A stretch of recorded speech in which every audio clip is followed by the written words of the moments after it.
Welcome to Tots to Teens.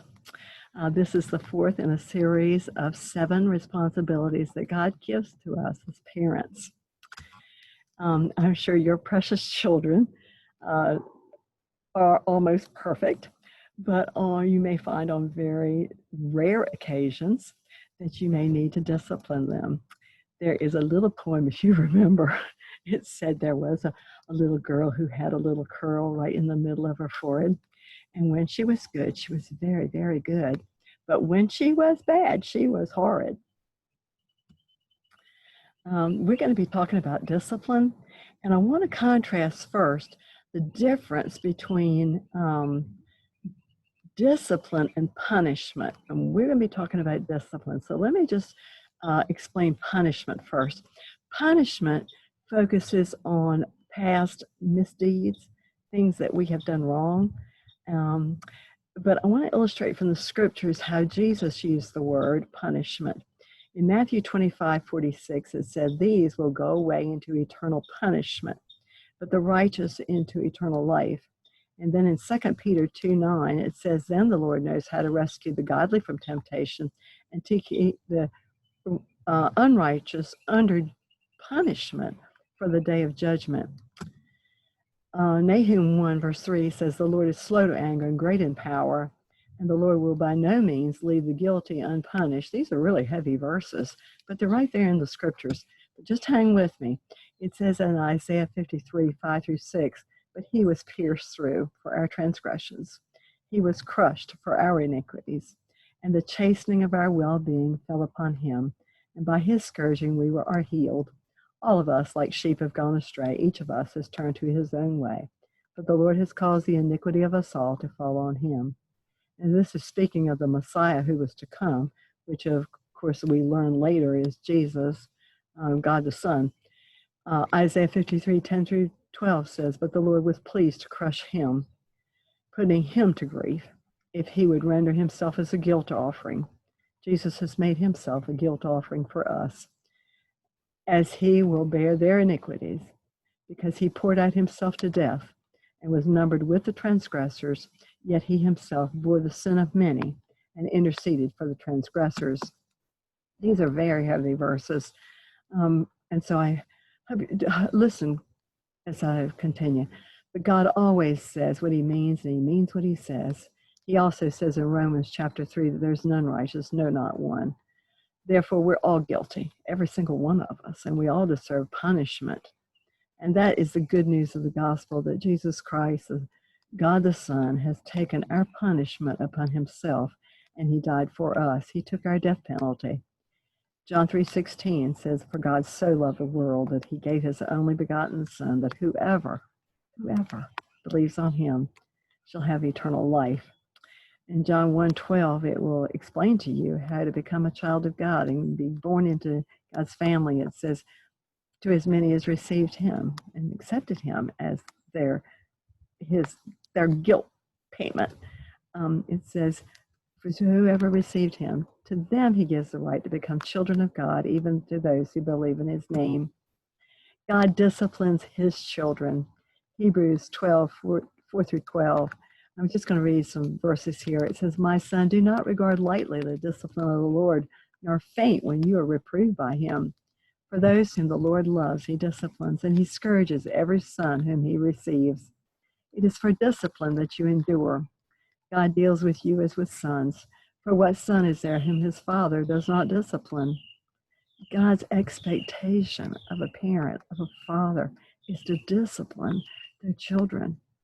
Furthermore, we had earthly fathers to discipline us, and we respected them. And then in verse 10, it says of chapter 12, it says, "For they disciplined us for a short time, it seemed best to them." That's the parent. We as parents have our children for a very, very short time. If I lived to be 80 years old, I probably was only responsible for their parenting 1/5 of their life. And so what we are doing as parents is preparing our children for the next 4/5 of their life. I remember Chuck Swindoll saying that if we do not break the child's will, God will do it. And it may not be very pleasant. Remember, when we discipline, we are not playing. Go back to that verse. It said, all discipline for the moment seems not to be joyful, but sorrowful. And it says that it yields the peaceful fruit of righteousness. The product is not immediate.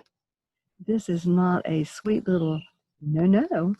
That's not the kind of voice we're using. Punishment focuses, as I say, on past misdeeds, but discipline is different.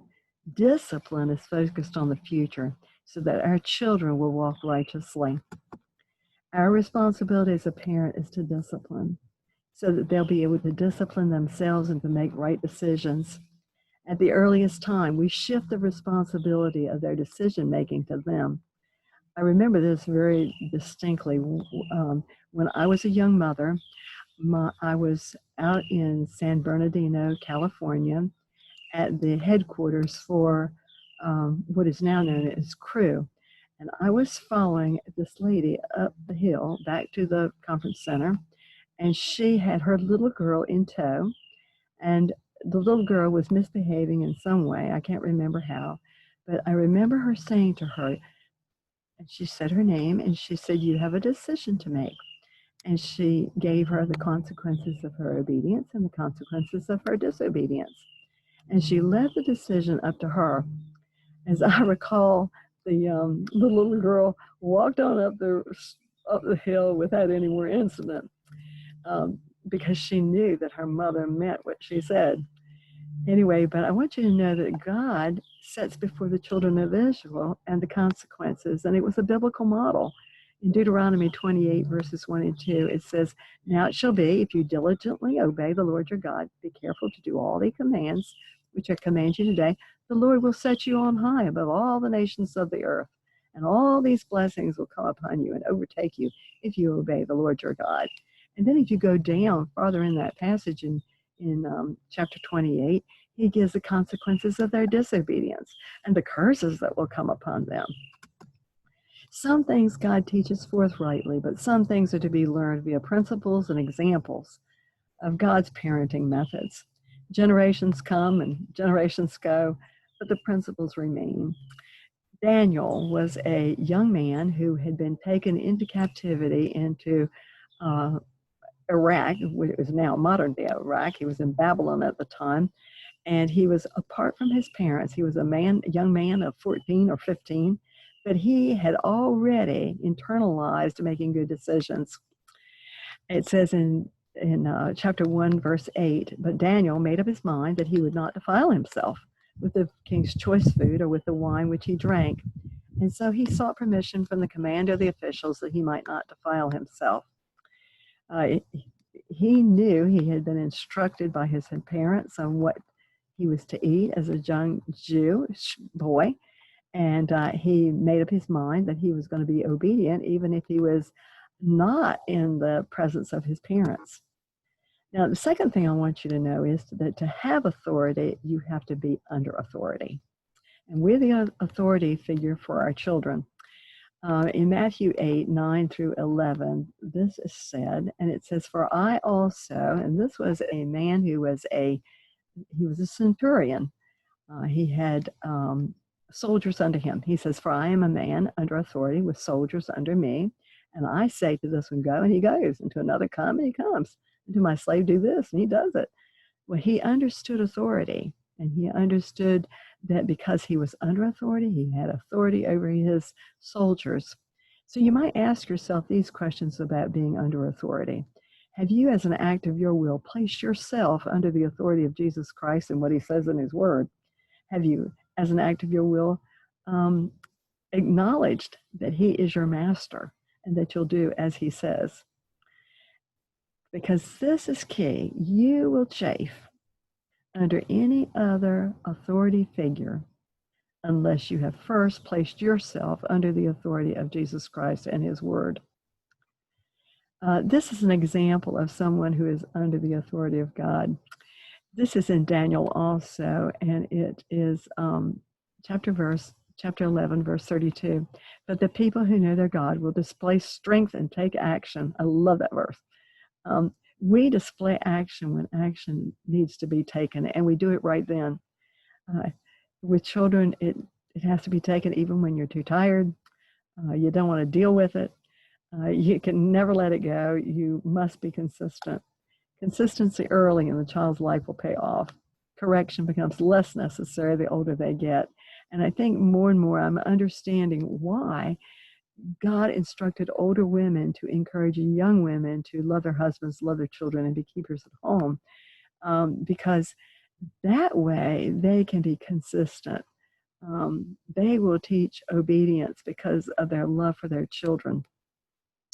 You won't have to crack down on them when they become teenagers. They'll already have become able to make wise decisions when they're not in your presence. So how do we discipline? Proverbs 13:24, this is not the only way. It says, he who withholds his rod hates his son, but he who loves him disciplines him diligently.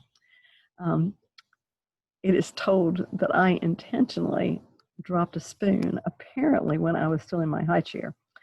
And there was a battle that went on between my father and myself. I was determined I wasn't going to pick up the spoon, and he was determined that I was going to pick up the spoon. And it went on until I say a battle, it went on until I did pick up the spoon. And parents have to be consistent. When you're too tired, you have to deal with it. And you must deal with it anyway, even if you are. But always our motivation is out of our love for our children. There was never a time in my life, even though that incident, when I ever doubted my parents' love for me. And discipline is always diligently done with persevering attention. There was things that I did later on as a teenager I didn't mean to do. It was only my immaturity. I had regular oil put in my father's diesel car, and I don't remember him ever raising his voice, but it was just my own immaturity. It hurt me that I had hurt his car. When do you spank? For sassiness, disrespect, outright disobedience, defiance, but not for immaturity. Then you may ask, well, why doesn't it work? It may be too often. It may be inconsistent. It may be that it does not hurt enough, or maybe it hurts too much. The parent does it in anger, or maybe when they are too done, when the child is too old. This is for their early years. Other forms of discipline you can certainly use. But a soothing tongue is a tree of life, Proverbs 15:4 says, but for perversion, and it crushes the spirit. Don't discipline if you have gotten yourself to the point of being angry. This is a quote from Henry Ward Beecher, whoever he is, and he said, speak when you are angry and you'll make the best speech you'll ever regret. So be careful. Be careful what you say.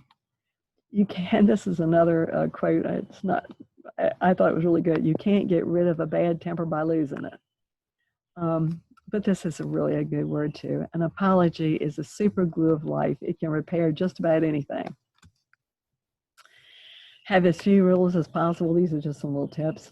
Rephrase to eliminate as many no's and don'ts as possible. Stay on the sidewalk as opposed to don't go in the street.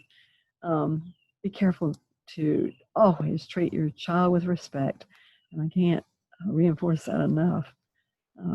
With the same respect that would be granted to you. You do not want your family to be talking about how you blew it.